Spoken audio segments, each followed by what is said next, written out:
why does Sunak not just say, you talked about being a father, I've got 2 daughters, don't tell me about this. Yeah. I care about I'm this. appalled. Like, you're not personally responsible for it. You're allowed to say You're this. allowed to say this doesn't work. And actually, it's a sort of going back to David Cameron being a better communicator. It's the sort of thing he would have been furious about the dispatch box.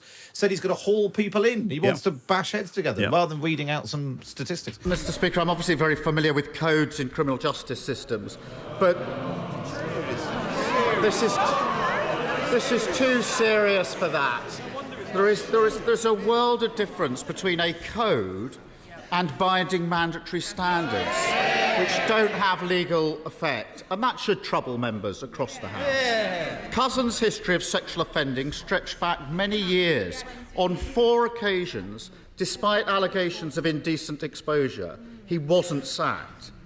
We know indecent exposure is a gateway to more horrific crimes, as was tragically shown to be the case not only in Sarah Everard's case, but also Libby Squire. But it's not treated with the seriousness required. The Angelina report recommends reviewing all indecent exposure allegations against serving officers in order to identify, investigate and remove those officers from service. Now, given the obvious urgency of this recommendation, can the Prime Minister give a categorical assurance that it will be implemented immediately?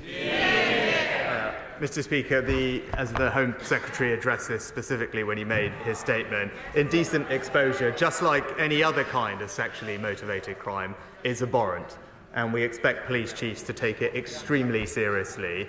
We fully expect police chiefs to suspend an officer charged with any kind of sexually motivated crime. And it's worth pointing out, in addition to the new powers that the Home Secretary outlined about automatic suspension, Chief Constables already do have existing powers to suspend any officer in their force when allegations are made, and we fully expect them to use those powers.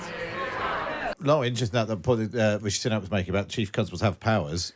I had Mark Rowley in this studio telling me that he had massive problems, that people he felt shouldn't be in his police force.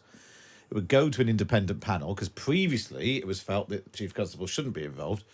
And independent panels were sending them back again. Yeah, and you might also question that logic from Rishi Sunak in circumstances where he's instructing police at the moment to use the powers they've already got when it comes to protests which he thinks are being too leniently enforced. The message clearly being that he thinks you can have powers and not use them. Clearly, in this case, Keir Starmer is pointing out, I think with some evidence, that the powers that police haven't been really used. And nothing, Rishi Sunak instead is reeling off what sounds a bit like a shopping list of powers that already are existing that aren't really being used. And actually, I think one of the good things that when you listen to James Cleverly, the Home Secretary, he does manage to get across is a sense of taking action while also kind of acknowledging a widespread lack of trust or feeling let down by the Metropolitan Police, particularly in cases like this. And I do wonder sometimes when Rishi Sunak uses this PMQs kind of reliable tactic of going to the section in your book in front of you and reeling off the bits that the government is doing. I think in moments like this on such a sensitive issue, I'm not sure it works. I would agree with that 100%. I think this is an absolute classic case of Sunak not empathising with what the problem is. And just saying, oh, but we've done all these things. And it's very different if you listen to, very precisely to his answer. Very different suspending someone who's been accused of this. And of course people have the right to, innocent until proven guilty and all the rest of it. But people will expect these guys to be kicked out of the police. If you can't trust the copper at the end of your road when you approach him in your hour of need, and he might be the threat to you, policing doesn't work. We police by consent in this country, and you can't have consent when people are, potentially someone who's got off from an indecent exposure. It's there's no kind of... And it makes the job of every other police officer so much harder. Yes. With the lack of public trust and confidence. But it's really interesting to point that I was making more broadly. It just doesn't sound like Sunak's he gets response to every interrogation is actually, I think you'll find things are going very well. They're going very well here. Look, I've got all these bits of paper here and it's all going very well. Whereas actually just saying, look, I totally agree with you. This is terrible, and we're going to sort it out. We're going to sort it out. Might be a slightly better approach. But more generally, the whole situation with this government at the moment is that they're not particularly trusted by the public. A lot of people have had enough of them. And Sunak, if he's to have any chance at all, he has to kind of engage with that and persuade the people who think it's rubbish that it might not be rubbish in 6 months, 2 years, 5 years' time. But if you don't acknowledge it's there, you sound like you're living on a different planet. But also it goes back to that psychological problem he's got. Is is he a new Prime Minister, not taking responsibility for everything that's gone before, or is he, as he's now doing, feeling he's personally responsible for everything, and so therefore won't admit any culpability or admission that, and that any sort of admission that things are not working as they should is a sort of indictment on himself. But by failing to do that quite early on in his premiership, he didn't buy himself the space and time to get things better. Instead, he has to sort of deny that there's a problem, and people think it's bananas. Let's go back to the House of Commons. So this is question. Is that only number 3? 4. Question 4. Question 4 from Keir Starmer.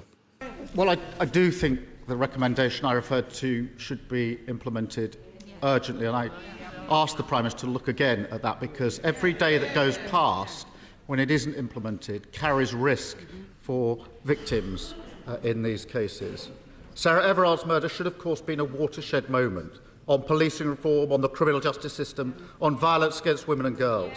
But the sad reality is that victims of rape who have the courage and bravery to come forward have just a 2.4% chance of their perpetrators being caught and charged within the year.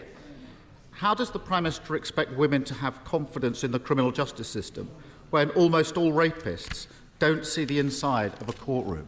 Well, Mr. Speaker, as we acknowledged a couple of years ago, of course we need to do more to improve rape outcomes in the criminal justice system. And the Rape Action Review Plan, is showing considerable progress, Mr. Speaker.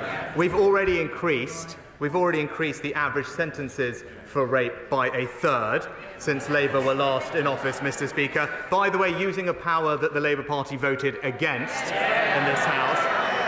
And thanks to our action plan, we've seen police referrals double, charges double, and last year there was a 50% increase in rape convictions, and now rapists will serve every single day of their sentence behind bars. And the honourable gentleman did raise his time at the Crown Prosecution Service, but he hasn't acknowledged that under his tenure, rape convictions actually dropped. It's basically going back to the point we were making, trying to make out that everything is fine. And then, but it does highlight a problem that Keir Starmer's got. If he's going to bring up his own time as Director of Public Prosecutions, easy for me to say, then if you're going to take the good, then you have to take the bad. And this is fair game, yeah. And I'm not surprised to hear Sunak pivot towards that attack line, to be honest, because this is something that Tories have privately been quite keen for him to push on slightly more, and certainly his record at the CPS as we enter the election campaign, I think, will become something we hear much more of. Yeah. Well, that's it. Let's keep on ploughing through to make sure we're all done by 12:30. Jeremy Hunt will be here with the budget. Live at 12:30. Let's go back to the House of Commons now. It's question 5 from Keir Starmer. Well, the Prime Minister knows that is going to be fact-checked. He also knows I support tough sentences. I really do think that the victims of violence against women and girls deserve better than this nonsense. It needs to be taken seriously. It's not games, Prime Minister. We all want more victims to come forward, but we have to be honest. Unless things change, the criminal justice system will continue to fail them. That's why we're committed to introducing specialist rape and sexual offences teams in every force to give victims specialist support and confidence that their experience will be investigated properly. When will the Prime Minister commit to doing the same? Mr. Speaker, we've already implemented a Rape Action Review Plan. He says about taking this seriously. Here are the things that we have done, Mr. Speaker. We have ended the appalling digital strip search that victims had to go through with their mobile phones. We've ensured that there's better use of pre-recorded cross-examination. We've rolled out Operation Sorteria with incredible success across all national police forces, and we have increased significantly the number of independent sexual domestic violence and abuse advisors to up to 1,000, and there is more specialist training in all police forces for these prosecutions. That is a plan that we've already put in place. It's a plan that is working to ensure that we can keep women and girls in our country safe. So, when Keir Starmer says that will be fact-checked, talking about his record, it has indeed been fact-checked, because this is a claim the conviction rate for rape and sexual offences fell between 2008 and 2013, a claim made by Dominic Raab when he was Justice Secretary. Channel 4 fact-checked it. The Ministry of Justice had figures showing that rape convictions fell from 38.5% to 33%, and it also fell for other sexual offences. But the Crown Prosecution Service has different figures which show that the conviction rate went up. I think this is like all crime figures, isn't it? You have the British Crime exactly. Survey and the official numbers, and they're always different. One lot of figures are calendar year, one lot of figures are financial years, and the Ministry of Justice compared the number of offenders convicted in a given year with the number of defendants prosecuted in the same year. But obviously, because some cases can take years to get to court, that's a issue. The CPS tracks the cases through the courts, and so they actually follow the actual cases they go through. I mean, it would look to me like the CPS figures are possibly more reliable, and they showed that rape convictions went up and from 57% to 60% while Keir Starmer was in. Well, it sounds like it's contested enough that it's going to be an arid exchange of statistics whenever this next comes up. But again, Sunak sounding very sort of angry there and gabbling away about something. I couldn't even catch what it was, something like Operation Septeria or something like that.